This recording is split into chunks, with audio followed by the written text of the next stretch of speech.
Good morning. This is Mike Jones over at Fiesta Kia. I was talking with a couple of friends of mine last night, and I realized that there's a lot of misinformation and a lack of knowledge when it comes to things like autonomous vehicles. So I decided I want to make this video this morning to help you guys out and teach you a little bit about them. So the Society of American Engineers, SAE, has a autonomous vehicle standard, and there's actually 6 levels of autonomy. And I'm going to break those down for you today and what that means for you as a driver and as an owner. So a level 0 vehicle, I think we're all pretty well familiar with. Kia Rio, 2018 Kia Rio here, in the base model with no additional packages, is a level 0 vehicle.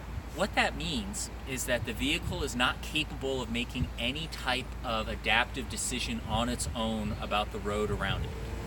While it may have cruise control, that cruise control can't stop for you if the car in front of you stops, and it won't steer to hold you in your lane. So the critical things about a autonomous vehicle is that it's capable of making decisions about speed, steering, and braking. So the next level up from a level 0 is a level 1. This is a vehicle that can make some limited decisions in very specific circumstances about either speed, braking, or steering. A good example of that is the 2018 Kia Rio EX. You'll notice right down here in front there's a radar. That radar enables what's called autonomous emergency braking. So when the Doppler shift in the radar detects that a vehicle in front of you is suddenly stopping, it can apply the brakes to avoid an accident. Now, a critical thing to note about any of these autonomous vehicle systems is that at present, all of them, in order to make sure that the vehicle doesn't stop for every object it detects on the road, does not detect stationary objects. So it'll detect somebody who's slowing down abruptly in front of you. But if you're not paying attention and the car in front of you is completely stopped, the system will ignore it. So with a level 1 autonomous vehicle, whether it's a steering assist or braking assist, which are the 2 options on a level 1, you should be aware as a driver that the system is not going to account for stopped vehicles. You as a driver on a level 0, 1, or 2 vehicle are still primarily responsible for driving the vehicle. The vehicle's just there to give you a friendly hand. Stepping up from a level 1, let's take a look at a level 2 autonomous vehicle. Right now, level 2 autonomous vehicles across the US offer a variety of different features, but the most common things are advanced smart cruise control, autonomous emergency braking, forward collision warning, and active lane keep assist.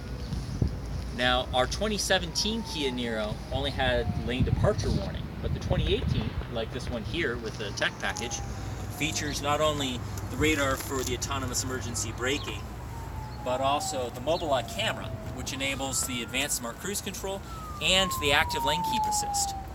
So when traveling at speeds over 40 miles an hour, the Mobileye camera looks for lane markers on the road and keeps the vehicle centered in between those lane markers to assist you in steering. To ensure that the driver is paying attention to the road, the system has a weight sensor on the steering wheel, and it checks to make sure that you keep your hands on the wheel. While it may help you steer and keep you centered on the road, and it may also keep you at a safe distance from the cars in front of you, it's not a substitute for good driving judgment. A level 2 autonomous vehicle is merely a really super helpful driving aid. To go from a level 2 up to a level 3 is something that right now there's only a handful of vehicles on the US market that have that feature, and they're all in hypercars that are in the $150,000 plus price arena.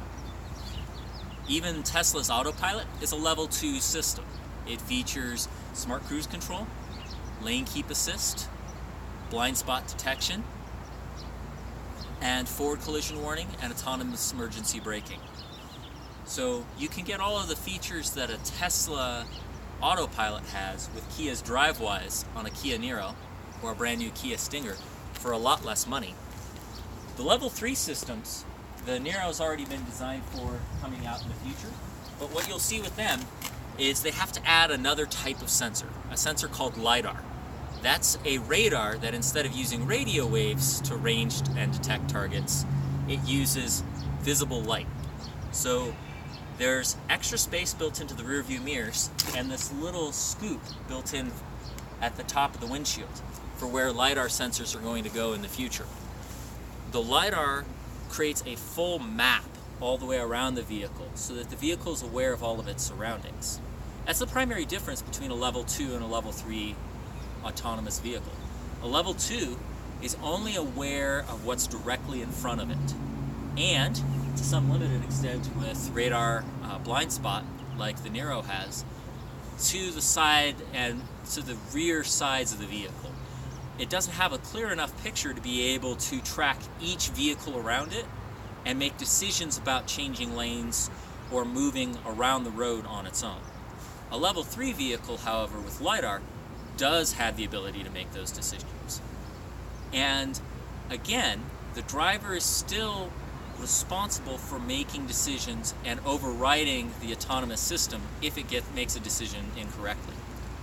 The next step up from level 3 is a level 4, which is highly automated. Basically, what that means is that for large portions of the driving experience, the driver can remove his or her hands from the wheel and remove his or her feet from the pedals and become a passenger in their own vehicle. A level 4 autonomous vehicle can't do that in every situation, however. They may only be able to achieve that level of functionality on the highway. In heavy urban traffic, they may still require that a human driver be a supervisor, as on a level 3 autonomous vehicle. The Holy Grail, which so far nobody has even made a prototype yet that achieves this, is the level 5 fully autonomous vehicle. This is a vehicle where the vehicle is entirely capable of making its own decisions in every area of driving, including parking in a parking lot, and it does not need, nor does it take, human intervention. In years down the road, when level 5 autonomous vehicles become available, it might be possible that you can just simply get up in the morning, get in your car, and it just takes you to work.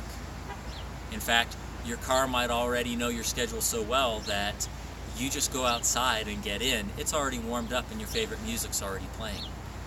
Those kinds of things are coming down the horizon, but for right now, a level 2 autonomous vehicle, like the Kia Niro, offers a lot of peace of mind and the ability to take yourself out of being a tactical driver, paying attention to each and every single tiny detail in front of you, and being able to be a little more strategic.